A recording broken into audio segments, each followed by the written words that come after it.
बिस्मिल्लाहिर्रहमानिर्रहीम। अस्सलाम वालेकुम। This is me Aamir Nazir. Welcome to my YouTube channel. जैसा कि आप सब लोग जानते हैं कि आईकॉम पार्ट 1 के एग्ज़ाम से स्टार्ट होने वाले हैं और ये गेस्ट पेपर आईकॉम पार्ट 1 के स्टूडेंट्स के लिए है। और आज हम इकोनॉमिक्स के गेस्ट पेपर को ना सिर्फ डिस्कस करेंगे बल्कि इसके जो इंपॉर्टेंट क्वेश्चंस हैं उसके थ्योरेटिकल एस्पेक्ट्स को भी मैं यहाँ पर डिस्कस करूँगा आप लोगों के साथ। और आप इस गेस्ट पेपर को अगर डाउनलोड करना चाहते हैं तो डिस्क्रिप्शन में इसका लिंक मौजूद है, वहाँ से आप इस गेस्ट पेपर को डाउनलोड कर सकते हैं और इस गेस्ट पेपर को उन लोगों के साथ भी शेयर कर सकते हैं जो आईकॉम पार्ट 1 के पेपर्स दे रहे हैं। आगे बढ़ने से पहले अगर अभी तक आपने हमारे चैनल को सब्सक्राइब नहीं किया है तो सब्सक्राइब करें, बेल आइकन को भी प्रेस कर दें ताकि हमारी मज़ीद आने वाली वीडियोज़ का नोटिफिकेशन आपको मिल सके।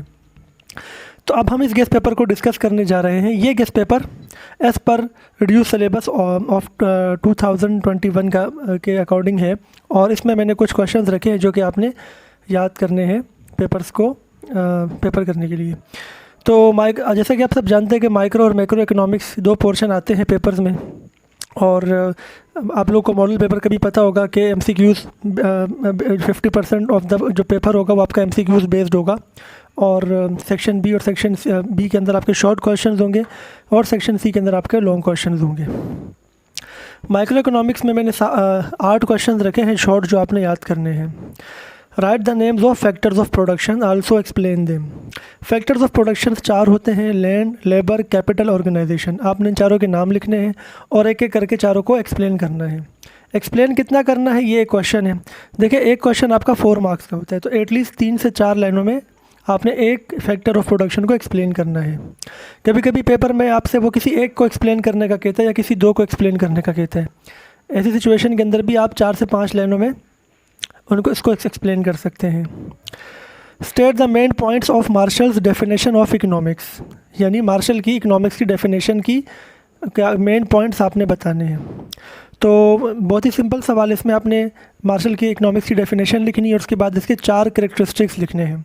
और ये 4 कैरेक्टरिस्टिक्स आपको पता होने चाहिए क्या है कि इकोनॉमिक्स की डेफिनेशन मार्शल ने जो बताई थी वो क्या थी कि economics is the study of material welfare. ठीक है, यानी इकोनॉमिक्स जो है वो इंसानी फलाह व बहबूद का इल्म है। अगर हम इसको उर्दू में अगर मैं इसको एक्सप्लेन करता हूँ तो अब इसमें बात यह है कि वो 4 मेन पॉइंट जब आप डिफ़ाइन करेंगे तो डेफिनेशन लिख के डिफ़ाइन करना है आपने। ठीक है, तो इसमें एक मेन पॉइंट आप ये लिख सकते हैं कि एक आम इंसान के बारे में हम इसमें पढ़ते हैं, वो बंदा जो कि सोसाइटी में रहता है। ठीक है, इसमें उन लोगों को हम स्टडी नहीं करते जो कि सोसाइटी से हट कर रहते हैं, यानी आइसोलेटेड पर्सन्स होते हैं या जंगलों में बयाबानों में रहते हैं या साधु टाइप के जो लोग होते हैं। दूसरा हम इसमें जो दूसरा इसका मेन पॉइंट है वो ये कि we only study the economic aspect of the human being, यानी उसकी वो अपनी जो है वो ज़रूरियात को पूरा करने के लिए कौन कौन सी एक्टिविटीज़ करता है वो इसमें हम डिस्कस करते हैं। ठीक है, और जो उसके पर्सनल एक्टिविटीज़ होती हैं जो कि इकोनॉमी से रिलेटेड नहीं होती, जो कि कमाने और ख़र्च करने से रिलेटेड नहीं होती, जैसे रिलीजियस एक्टिविटी हो गई, ठीक है, सोशल एक्टिविटीज़ हो गई, वो उसमें हम डिस्कस नहीं करते। तीसरा है कि हम इसमें मटेरियल वेलफेयर को डिस्कस करते हैं, यानी ऐसा कोई भी काम जिससे इंसानी फलाह व बहबूद हो, जिससे सोसाइटी को फ़ायदा हो, वो डिस्कस किया जाता है। जिससे सोसाइटी को नुकसान हो वो डिस्कस नहीं किया जाता। इसी तरीके से हम चौथा पॉइंट ये लिख सकते हैं कि इसमें हमारे लिए जो वेल्थ है ना, वेल्थ फोकस्ड नहीं है। ये जो डेफिनेशन है ये दौलत पर फोकस नहीं करती। एडम स्मिथ की जो डेफिनेशन थी इकोनॉमिक्स की वो वेल्थ पर फोकस करती थी, जबकि ये वेल्थ पर फोकस नहीं करती। According to this definition wealth is only the source a mean of fulfilling our needs, हमारी ज़रूरियात को पूरा करने का सिर्फ ज़रिया है। उसके बाद नेक्स्ट क्वेश्चन है what are the assumptions and exceptions of law of demand. Assumptions का मतलब ये होता है कि लॉ ऑफ डिमांड किन बाउंड्रीज़ के अंडर रह के काम करता है, यानी कौन कौन सी शराइत का होना ज़रूरी है लॉ ऑफ डिमांड के लिए। यानी लॉ ऑफ डिमांड क्या है कि जब कीमत बढ़ती है तो जब किसी भी चीज़ की कीमत बढ़ती है तो उसकी डिमांड कम हो जाती है, और अगर कीमत कम हो जाती है तो डिमांड बढ़ जाती है। अब ये लॉ किन शराइत के अंदर, किन बाउंड्रीज़ के अंदर काम करता है। एक्सेप्शंस का मतलब है कि किन जगहों पर ये लॉ काम नहीं करता, किन चीज़ों पर ये लॉ काम नहीं करता, वो कौन सी सिचुएशंस हैं, वो कौन सी फैक्ट्स हैं, ठीक है, जिन पर ये लॉ एप्लीकेबल नहीं होता, जिन सूरतों में ये, किन सूरतों में मतलब ये एप्लीकेबल नहीं होता, हमने इसमें वो लिखने हैं। Briefly explain price elasticity of demand. देखिए, इलास्टिसिटी ऑफ डिमांड का मतलब होता है कि किसी भी चीज़ की कीमत में जब तब्दीली आती है उसकी वजह से उसकी डिमांड में कितनी तब्दीली आती है। इलास्टिसिटी मीन्स रिस्पॉन्स, ठीक है ना। यानी किसी भी चीज़ की डिमांड का रिस्पॉन्स एज़ कम्पेयर टू उसके प्राइस कितना होता है। कुछ चीज़ें ऐसी होती हैं जिनकी प्राइस में ज़रा सा चेंज आने से डिमांड में बहुत ज़्यादा इफेक्ट आता है। कुछ चीज़ों की प्राइस में इफेक्ट डिमांड पे इतना नहीं आता, और कुछ चीज़ ऐसी भी होती है जिसकी प्राइस चेंज होने से डिमांड पे बिल्कुल भी इफेक्ट नहीं आता, ठीक है ना। तो आपने प्राइस इलास्टिसिटी ऑफ डिमांड को एक्सप्लेन करना है कि हम मतलब इसमें कितने मेथड्स होते हैं मालूम करने के, इलास्टिसिटी मालूम करने के। What are the assumptions and exceptions of law of demand, law of diminishing marginal utility, ठीक है ना। Law of diminishing marginal utility ये एक लॉ है। इसमें ये होता है कि कोई भी चीज़ जब हम यूज़ करते हैं तो उसको यूज़ करते हुए हर अगला यूनिट जो है वो पिछले यूनिट के मुकाबले में कम यूटिलिटी देता है, यानी एडिशनल यूटिलिटी हमेशा कम होती जाती है, ठीक है ना। सपोज़ अगर हमें भूख लगी और हम बिस्किट का एक पैकेट खोलते हैं तो वो जब हमें भूख लगी हो पहला बिस्किट हमें सबसे ज़्यादा यूटिलिटी देता है, सेटिस्फेक्शन देता है। लेकिन जैसे जैसे हम बिस्किट को यूज़ करते जाएंगे, खाते जाएंगे, तो हमारी भूख मिटती जाएगी और हमें मज़ा कम आने लगेगा, हमें कम अफादा होगा, कम यूटिलिटी मिलेगी। इसको कहते हैं law of diminishing marginal utility. इसकी अजम्पशंस, यानी अजम्पशंस का मतलब ये है कि किन बाउंड्रीज़ में ये काम करता है, किन सिचुएशंस में ये एप्लीकेबल होता है, और एक्सेप्शंस का मतलब है कि किन सिचुएशंस में ये एप्लीकेबल नहीं होता है। तो आपने ये दोनों उसमें बताने हैं। उसके बाद है what are the characteristics of perfect competition. Perfect competition एक ऐसा सिनेरियो होता है जिसमें बहुत सारे बायर्स एंड सेलर्स होते हैं, और इसकी सबसे बड़ी जो खासियत होती है वो ये होती है कि होमोजीनियस प्रोडक्ट्स होती हैं, यानी कोई ऐसी प्रोडक्ट जो कि एक जैसी हों। ऐसी मार्केट जिसमें जो प्रोडक्ट बिक रही है वो सारी एक जैसी हैं, उनकी प्राइस भी सेम है, उनकी क्वालिटी भी सेम है, ठीक है ना, उसके कैरेक्टरिस्टिक्स भी सेम है, और सेलर्स और बायर्स को कंप्लीट इन्फॉर्मेशन है अबाउट द मार्केट, और कोई भी बिज़नेस उस मार्केट में इतनी प्रोडक्शन नहीं कर रहा होता कि वो प्राइस को अफेक्ट कर सके। तो ऐसी सिचुएशन को परफेक्ट कंपटीशन कहते हैं। इसमें आपने कैरेक्टरिस्टिक्स डिफाइन करनी है। उसके बाद है explain the characteristics of monopoly and monopolistic competition. Monopoly एक ऐसी सिचुएशन होती है जिसमें एक ही फर्म होती है जिसका मार्केट पे कंट्रोल होता है, उसका कोई कॉम्पिटिटर नहीं होता, और वो प्रोडक्ट की प्रोडक्टिविटी या उसकी जो प्रोडक्शन है वो भी फर्म के कंट्रोल में होती है। इसकी सबसे सिंपल एग्जांपल अब कराची में के इलेक्ट्रिक की आप ले सकते हैं। कराची में बिजली बनाने वाली या बिजली पहुंचाने वाली एक ही कंपनी है, के इलेक्ट्रिक, और कोई भी इसकी कंपटीशन में मौजूद नहीं है। तो ये मोनोपोली कहलाती है ये सिचुएशन, जिसको उर्दू में अजारादारी कहते हैं। मोनोपोलिस्टिक कंपटीशन का मतलब होता है कि जिसमें बहुत सारे कॉम्पिटिटर्स होते हैं और वो उनकी जो प्रोडक्ट्स होती हैं आपस में जिसको compete कर रही होती हैं। जैसे आप कोल्ड ड्रिंक्स में बहुत सारी कंपनीज़ हैं, पेप्सी, कोका कोला और इस तरह की और भी कंपनीज़ हैं, रेड बुल, बेवरेजेस इंडस्ट्री के अंदर, ठीक है। और इस तरीके से अगर आप देखें फूड इंडस्ट्री में आप देख लें तो आपको बहुत सारे कॉम्पिटिटर्स मिलेंगे। आप बैंकिंग इंडस्ट्री में देख लें, बहुत सारे बैंक्स मिलेंगे। तो ऐसी कोई भी ऐसी मार्केट सिचुएशन जिसमें मुख्तलिफ़ फर्म्स हों, मुख्तलिफ़ प्रोडक्ट्स हों, मुख्तलिफ़ क्वालिटीज़ की, मुख्तलिफ़ प्राइसेस की, और तो वो मोनोपोलिस्टिक कंपटीशन होता है। तो इन दोनों की कैरेक्टरिस्टिक्स दोनों में से किसी एक की भी आ सकती है। दोनों तो वो आप कोई एक की डिफ़ाइन कर दीजिएगा, दोनों कहेगी तो आपने इनको डिफरेंस बताना है। आपने differentiate between the following. Difference का क्वेश्चन आते रहते हैं। स्टॉक और सप्लाई में क्या डिफरेंस है? स्टॉक सप्लाई तो वो माल होता है जिसकी एक सर्टेन प्राइस होती है और जो मार्केट में अवेलेबल फॉर सेल होता है, और स्टॉक वो मर्चेंडाइज होती है जो कि अवेलेबल फॉर सेल नहीं होती है, ना उसकी कोई प्राइस डिसाइड की होती है सेलर ने, और उसको अपने पास अपने गोडाउन में रखा हुआ होता है। यानी जो ऑफ़र टू सेल ना हो, जिसको अभी तक बेचने के लिए मार्केट में नहीं लाया गया हो और ना उसकी सेलिंग प्राइस डिसाइड की गई हो, वो स्टॉक होता है।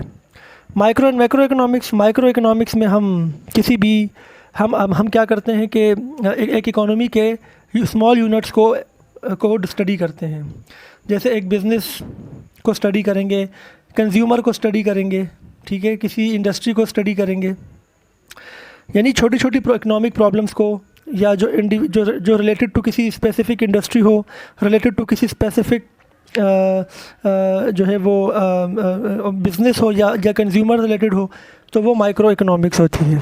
इसमें हम प्राइस और आमतौर पे डिमांड एंड सप्लाई का कॉन्सेप्ट भी इसमें आ जाता है कि हम किसी इंडिविजुअल प्रोडक्ट की डिमांड एंड सप्लाई को भी स्टडी करते हैं। मैक्रो इकोनॉमिक्स किसी भी इकोनॉमी को ओवरऑल डिस्कस करना होता है। इसमें हम बड़े जो ओवरऑल प्रॉब्लम्स होती है पूरे जो कंट्री को फेस करनी पड़ती है वो हम इसमें स्टडी करते हैं। मैक्रो का मतलब होता है वेरी लार्ज, यानी लार्ज यूनिट्स को हम डिस्कस करते हैं। जैसे इन्फ्लेशन हो गया, ठीक है, अनएम्प्लॉयमेंट हो गई, नेशनल इनकम हो गई, ये तमाम चीज़ें कंट्री को ओवरऑल अफेक्ट करती है। तो ओवरऑल अफेक्ट करने वाले तमाम फैक्टर्स मैक्रो इकोनॉमिक्स में स्टडी किए जाते हैं। उसके बाद हमारे पास income elasticity of demand and cross elasticity of demand है। इनकम इलास्टिसिटी ऑफ डिमांड, जैसा कि मैं बता चुका हूँ कि किसी भी चीज़ की डिमांड चेंज होती है उसकी प्राइस की वजह से भी और उसकी इनकम की वजह से भी हो सकती है। अगर किसी चीज़ की डिमांड कंज्यूमर की इनकम पे डिपेंडेंट हो तो उस डिमांड को मेजर किया जाता है इनकम इलास्टिसिटी ऑफ डिमांड से। और क्रॉस इलास्टिसिटी ऑफ डिमांड में क्या होता है कि सब्स्टिट्यूट प्रोडक्ट्स की प्राइसेस आपस में एक दूसरे की डिमांड को चेंज करती है। जैसे अगर पेप्सी की कीमत में तब्दीली आएगी तो कोक की डिमांड पर भी इफ़ेक्ट पड़ेगा। तो इसको हम स्टडी करते हैं क्रॉस इलास्टिसिटी ऑफ डिमांड में। उसके बाद है change in demand and change in quantity demanded. अगर किसी भी चीज़ की प्राइस की वजह से उसकी डिमांड में तब्दीली आती है तो वो चेंज इन क्वांटिटी डिमांडेड कहलाता है। लेकिन अगर अदर देन प्राइस किसी और फैक्टर की वजह से डिमांड में चेंज आए, यानी इनकम की वजह से, इकोनॉमिक कंडीशंस की वजह से या किसी भी फैक्टर की वजह से, यानी अदर देन प्राइस अगर चेंज आता है डिमांड में तो वो चेंज इन डिमांड कहलाता है। Nominal and real wage. Nominal wage का मतलब होता है कि आपको एक प्राइस पे की जा रही है एज आ लेबर, आप कहीं काम कर रहे हैं, आपको जो सैलरी पे की जाती है इन टर्म ऑफ मनी वो नॉमिनल वेज होती है। रियल वेज का ताल्लुक होता है जो डिमांड एंड सप्लाई किसी भी जो प्रोडक्ट्स की मार्केट में चल रही होती है। फॉर एग्जांपल अगर मैं आपको अगर आपकी सैलरी 50,000 रुपीज़ है, ये आपकी नॉमिनल वेज है, ठीक है।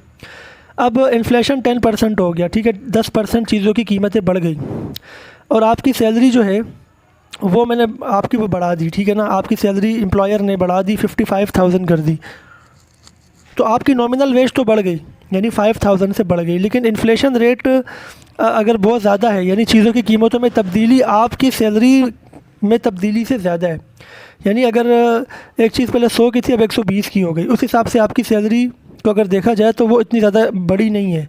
रियल वेज का मतलब होता है कि इन्फ्लेशन का इफ़ेक्ट भी लिया जाता है, ठीक है ना, तो वो रियल वेज कहलाती है। यानी अगर 20% चीज़ों की कीमतों में अगर इजाफा हो गया लेकिन आपकी सैलरी में 10% इजाफा हुआ है तो ओवरऑल तो नॉमिनल वेज तो आपकी बढ़ गई, लेकिन as compare to the inflation आपकी जो वेज है वो बड़ी नहीं है, देखा जाए तो उसमें वो भी नेगेटिव हुई है, ठीक है ना। यानी आपकी सैलरी में 10,000 का इजाफा होना चाहिए था महंगाई को देखते हुए, लेकिन इजाफा 5,000 का हुआ, तो ये रियल वेज होती है आपकी। कि आप ये देखते हो, आप कंपेयर करते हो कि यार के इन्फ्लेशन से कंपेयर करते हो कि जो मेरी वेजेस हैं क्या वो उस एक्सपेंडिचर को मीट कर रही हैं जो मेरे डेली एक्सपेंडिचर्स हैं या जो मेरे घर के अखराजात हैं, तो वो रियल वेज होती है। इनमें डिफरेंस आपने इसमें लिखना होगा। उसके बाद है fix cost and variable cost. Fix cost वो होती है जो प्रोडक्टिविटी पे डिपेंड नहीं करती। आप कोई काम कर रहे हैं, आपकी फैक्ट्री है, ठीक है, या आप मैन्युफैक्चर करते हैं कुछ, तो आपकी जब आप कोई चीज़ बनाते हैं तो उस जितना अगर आपकी कॉस्ट आती है उसको बनाने पे, अगर कॉस्ट ज़्यादा आ रही है ज़्यादा बनाने पे और कम बनाने पे कम आ रही है तो वो वेरिएबल कॉस्ट है। जैसे मटेरियल की कॉस्ट, ज़्यादा बनाएंगे ज़्यादा मटेरियल लगेगा, कम बनाएंगे कम मटेरियल लगेगा, वो वेरिएबल कॉस्ट होती है। फ़िक्स कॉस्ट का ताल्लुक आपकी प्रोडक्शन से नहीं होता, आप कम बनाएं ज़्यादा बनाएं आपकी कॉस्ट उतनी ही लगनी है, तो वो फ़िक्स कॉस्ट होती है। जैसे कि रेंट हो गया, मंथली रेंट आपका फ़िक्स है, आप बनाए ना बनाए किसी भी प्रोडक्ट को आपको फैक्ट्री का रेंट देना ही देना है, वो फ़िक्स कॉस्ट है, तो इसको आपने इसमें डिफ़ाइन करना होगा। अच्छा, उसके बाद मैक्रो इकोनॉमिक्स के शॉर्ट क्वेश्चन है। Explain any one method of measuring national income. National income को मेजर करने के 3 मेथड्स होते हैं, तो किसी भी एक मेथड को यहाँ पे एक्सप्लेन करना होगा आपको। Name the different phases of business cycle and explain any one of them.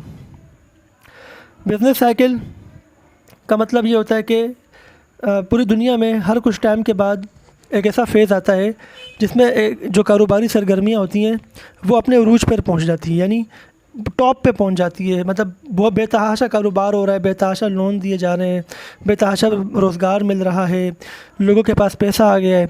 ये सिचुएशन आपकी बूम कहलाती है। उसके बाद एक टाइम आता है वो नीचे आना शुरू हो जाती हैं और लोगों को नुकसान होना शुरू हो जाता है बिज़नेस में, बहुत सारे इदारे बंद होना शुरू हो जाते हैं, ठीक है।